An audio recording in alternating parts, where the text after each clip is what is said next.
The NL Central is officially the most chaotic division in baseball right now. Every single team is over 500, and it has become an absolute war zone that is leaving fans stunned. We have to start with the Milwaukee Brewers, who find themselves in an incredibly daunting position despite playing winning baseball. They are fighting for their fifth division title in 6 seasons, but the competition is stiffer than it has been in a decade. Never run out of battery again with the INIU portable charger, the slimmest 10,000 milliamp hour power bank that keeps your devices charged on the go. Stay powered up wherever you go. Click the link in the video description to shop now on Amazon. Then there is the shocking start for the Cincinnati Reds, who are doing the unthinkable. Even with their lineup scuffling and their rotation missing stars like Nick Lodolo and Hunter Green, they are somehow sitting at the top of the division. Youngsters like Chase Burns and Sal Stewart are stepping up in massive ways to keep the momentum alive despite the skeptics. Meanwhile, the St. Louis Cardinals have defied all preseason expectations with a sizzling start to the year. Under the new leadership of Chaim Bloom, the team has leaned into youth with players like J.J. Weatherholt and Jordan Walker leading the charge. They are playing loose and relaxed and are currently right in the thick of a tight race for the division lead. Finally, we have to look at whether this historic trend across the Chicago Cubs, Pittsburgh Pirates, and the rest of the pack is a fluke or the new normal for the Heartland. Is this sustainable, or are we looking at a looming regression for the division leaders? Stay tuned as we track every twist in this wild season, and make sure to hit that like button, subscribe to the channel, and ring the bell so you never miss an update. Ever wonder what it feels like to have a winning record and still look up at the rest of the pack?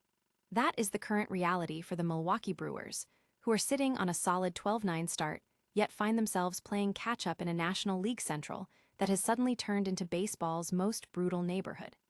If you took that same 12-9 record to any division in the American League, you'd be sitting comfortably in first or second place. But in the NL Central, it is a total bloodbath. This division, which has historically been the punchline of MLB jokes, has flipped the script completely. 4 out of the 5 teams are currently sitting in the top 10 of the latest power rankings, and every single squad is playing in the top half of the league. We are talking about a collective run differential that is absolutely crushing it. The Cubs are slugging their way to the third best mark in baseball, while the Pirates have built an identity around elite pitching. Even the Reds and Cardinals, who have somehow managed to win while holding negative run differentials, are finding ways to stay ahead. It is the kind of unsustainable, chaotic baseball that makes the sport so impossible to predict. You have to go all the way back to 2015 to find a time when this division looked this dangerous, and honestly, this feels like more than just a lucky streak. With the amount of young talent flooding these rosters, we could be looking at the most competitive division in the game for the next 5 years. For the Brewers, the road to a 5th division title in 6 seasons just got a whole lot steeper. So, the big question is, do they have enough firepower to survive the war of attrition? Hit that subscribe button to keep up with the daily grind, and let me know in the comments. Is the NL Central actually the best division in baseball, or is this all going to come crashing down by July? Ever heard the saying that the mark of a true champion is winning even when you're not playing your best? Well, the Cincinnati Reds are currently proving that old adage is more than just a cliche, it is a terrifying reality for the rest of the league. Entering 2026, the expectations were sky high. This wasn't supposed to be another year of maybe we'll sneak into the playoffs. This was supposed to be a division title run, but looking at the stats right now, it is a total paradox. The offense is ranked 25th in runs scored, the starting rotation is sitting at a mediocre 4.19 ERA, and we have already seen a former top prospect like Noelvi Marte shipped down to Louisville. By all accounts, this team should be buried in the basement. Yet, here they are, putting up their best start in 2 decades. How is that even possible? It starts with the absolute revelation that is Sal Stewart. While pundits debated if he'd grab Rookie of the Year, he is out here playing like an MVP candidate. Then look at the rotation. While the veterans have faltered, the 2 biggest question marks, Chase Burns and Rhett Loader, are holding eras that make you dream of the future. Add in the fact that Nick Lodolo and Hunter Green are still waiting in the wings to return, and you realize the scariest part for the NL Central is that this team is nowhere near its final form. To top it off, the bullpen, supposedly the team's biggest liability, has turned into a lockdown unit, leading the entire league with a 2.23 ERA. Now, I'll be the first to admit, the standings are a logjam. With the whole division hovering around .500, there is zero margin for error. But think about the psychology here. The Reds have banked these wins while essentially playing with one hand tied behind their back. When that lineup wakes up and the full rotation finds its groove, they aren't going to be digging themselves out of a hole, they are going to be building a fortress. This isn't just a hot start, it's a warning shot across the bow of the National League. If you're a fan of another team in the Central, you should be legitimately nervous.